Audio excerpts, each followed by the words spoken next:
جی ناظرین، آپ دیکھ سکتے ہیں کہ منگورہ نشاط چوک میں سوات قومی جرگے کے اہتمام احتجاجی مظاہرہ جاری ہے اور گزشتہ رات ہونے والی سٹی ڈی کابل میں جو ناخوشگوار واقعہ ہوا ہے، بم دھماکہ ہوا ہے اور جس کے نتیجے میں اب تک کی جو اطلاعات ہے تقریباً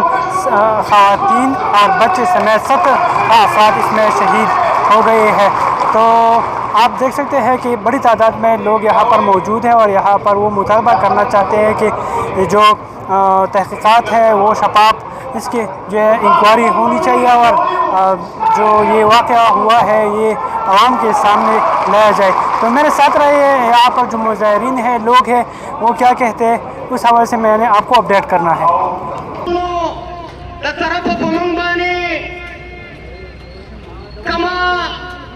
دہشت گردی بموں مسلط کرنا بل طرف بدی مشتمل کی۔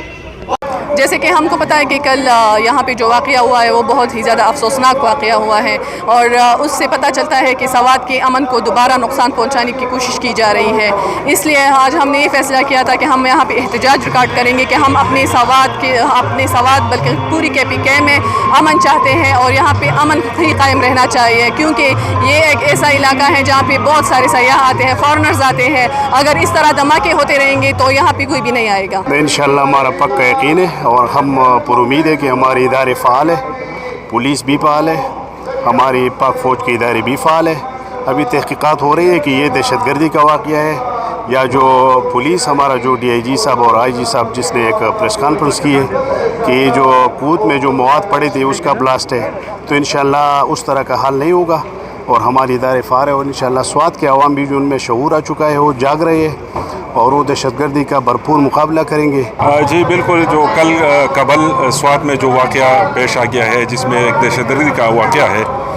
اس پر سوات کے لوگ بہت زیادہ غمگین ہے، بہت زیادہ غصے میں بھی ہے اور وہ اپنے غصے کا اظہار، اپنے غم کا اظہار یہاں پر سوات قومی جرگہ نے کال دی ہے اور اس میں وہ اس کا اظہار کر رہے ہیں۔ سوات کے سارے جو سیاسی پارٹیوں کے مشران ہیں، جو قوم کے جو سماجی مشران ہیں، وہ سب یہاں پر موجود ہے اور اپنے غم اور غصے کا اظہار کر رہے ہیں اور اس واقعے پر بہت زیادہ رنجیدہ ہے اور حکومت سے یہ پرزور مطالبہ ہے، بلکہ یہ مطالبہ ہے کہ وہ اس واقعے کی جوڈیشل انکوائری کرے، کیونکہ حکومتی موقف یہ ہے کہ یہاں پر دہشت گردی کا واقعہ نہیں، بارودی مواد پڑا تھا، اس میں یہ واقعہ ہو گیا ہے، وہ پٹ گئے ہیں۔ تو اس کا ہمیں اس وقت اس پہ یقین آئے گا جب اس کی جوڈیشل انکوائری ہو اور حقائق سامنے آ جائے کہ ہمارے گھر بار سب لٹ گئے ہیں، قیامت ہم پہ گزرا ہے، لیکن اس کے باوجود یہاں پہ امن نہیں آ رہے ہیں تو انتہائی تکلیف دہ بات ہے۔ اور ابھی جو کابل میں ہوا ہے تو اس حوالے سے ہم یہ کہنا چاہتے ہیں کہ ریاستی اداروں کا جو لائے حمل ہے وہ اس طرح ہے کہ اس قاتل سے بھی مقتول سے ہمدردی بھی، یہ بتا کس سے محبت کے جزا مانگے گا۔ تو یہ لوگ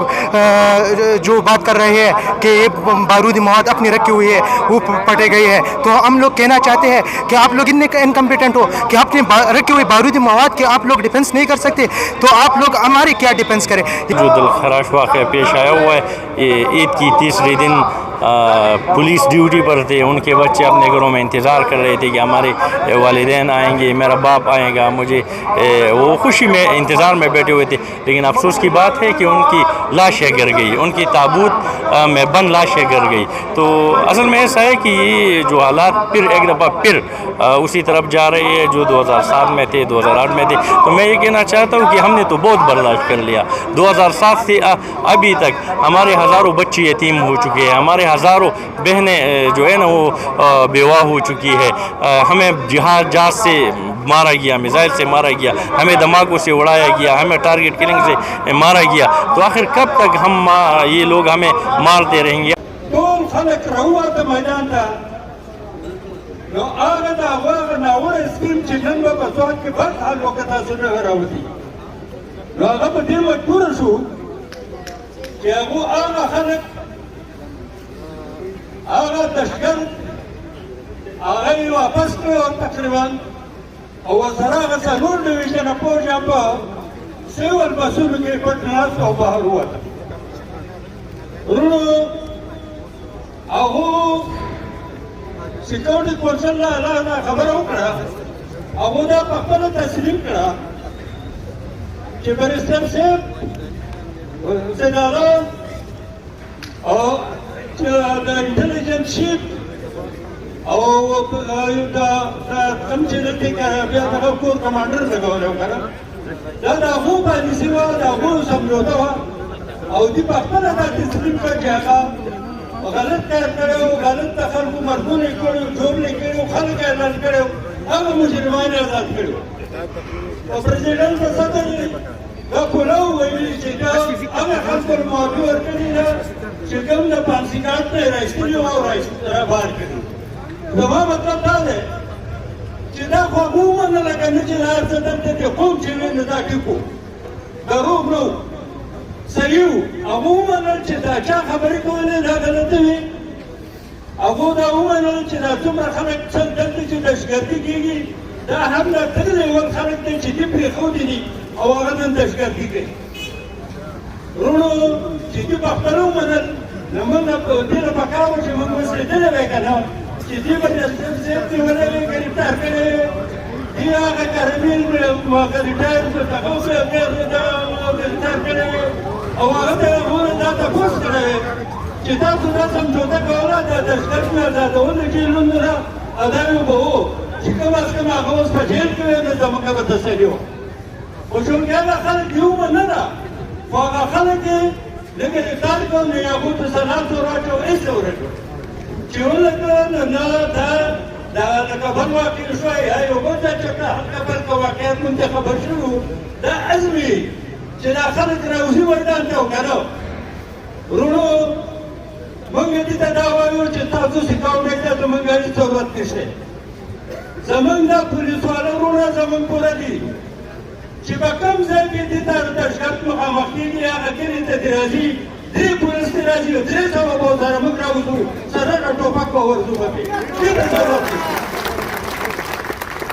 او چې کله موږ په مټه کې کاټه ریزلټ کوو دا خو به شرط نوټس باندې وو هغې نه به موږ انتهایي کوشش کوو چې ټول خلک راجمع شي او هلته موږ دا فیصله وکړو چې موږ به دا پرې امن د چا نه غواړو نو امن به د خپل ټوپک نه غواړو خپل ټوپک به راوړو امن به پرې راوړو دا یو څو خبرې وې ستاسو ډېره ډېره مهرباني چاودنه وشوه د دوی عزتمندو مشرانو ډېره د افسوس خبره ده چې نن زموږ چوګانې محفوظ نه دي نن زموږ تاڼې محفوظ نه دي نن زموږ جوماتونه محفوظ نه دي نن زموږ جنازګاه محفوظ نه دي آخر زه حیران یم چې دا پاکستان موږ د کوم مقصد لپاره جوړ کړی و پاکستان خو موږ د دې سرمایهدارو لپاره د دې جاګیردارو لپاره د پنجاب د مقتدر قوتونو لپاره د مال دولت او د کرپشن لپاره او د لوټمار لپاره موږ نو جوړ کړی چې پښتانه به دلته کې هر ډول وسایل به پیدا کوي او پنجاب په هغې باندې به مزې کوي او د هغې سزا به پښتنو ته د دهشتګردۍ په شکل کې ورته میلاویږي عزتمندو مشرانو نن که تاسو وګورئ په پاکستان کې او دا په پښتونخوا وطن کې هر نمونه وسایل موجود دي خو نن په پاکستان کې د آئین او د قانون حکمراني نشتي آئین چې کوم دی نن د پنجاب په نامه باندې چې کوم مقتدر قوتونه دي هغه یې د خپلو پښو لاندې ښودی دی آئین او قانون صرف زما او ستا لپاره جوړ دی د سرمایهدار او د جاګیردار او د پنجابي د سلطنت لپاره هېڅ صورت باندې نه آئین شتي نه قانون پکې شتي خو نن عجیبه خبره دا ده چې په سیټلي تاڼې کې چې کوم واقعات وشول یقینا چې دا ډېر دردمند دي ډېر افسوسناک واقعات شوي دي موږ خدای بچي یا د خپل وروڼه د دې لپاره نه دي پیدا کړي چې دا به د قربانۍ ګډون بدتونه جوړېږي دا به لویږي تعلیمونه به حاصلوي د مور پلار د میندو به دا تمئ چې دی به نوکر کېږي او دلته به په ښار باندې کډې به ورته ناست دي د دې لپاره موږ نه دي پیدا کړي چې یا به یې په چوکونو کې حلالوئ یا به یې په دماغو کې په پولیس لین په شکل کې یا په جنازګاه په شکل کې یا په جومات او په حجره کې هلته به یې په دماغه باندې ورځئ نن د یو پولیس ویډیو راغلی ده هغه وایي دا کمره کې د سلم بجلي نه وه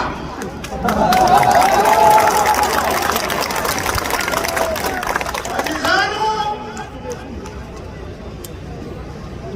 DPO صاحب ته هم وایو نورو افسرانو ته هم دا وایو چې د بل لپاره به خپل ایمانونه نه خورئ ما بیا دا خبره کوو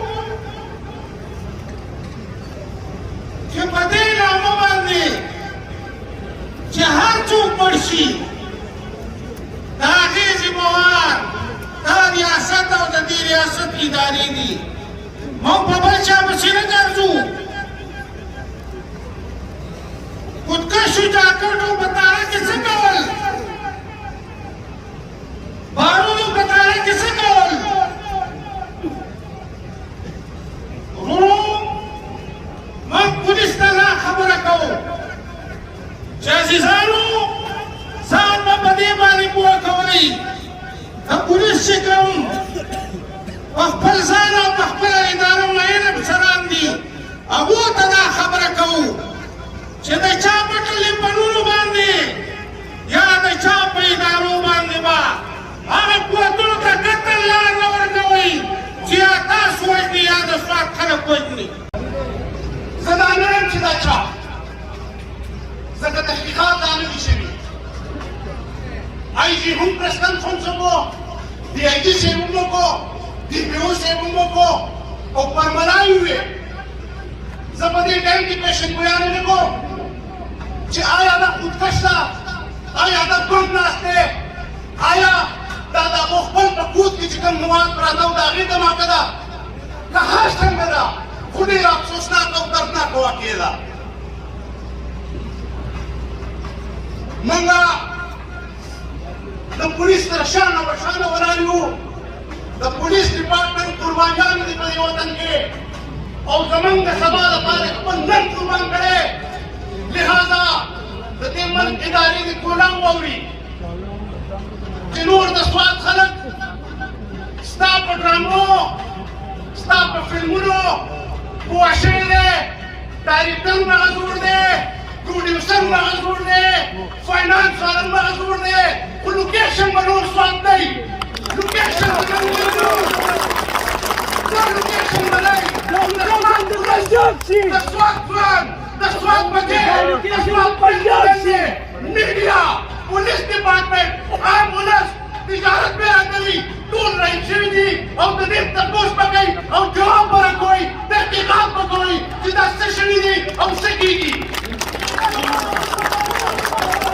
کې ونه شي او یا د اټم بم په هغې ځای کې ونه شي که نه پوره پاکستان به یې تباه کړی سوال دا دی چې دا شارټ سرکټ یوازې د پښتونخوا په تاڼو کې ولې کېږي سوال دا دی چې دا خودکش حملې یوازې په پښتونخوا کې ولې کېږي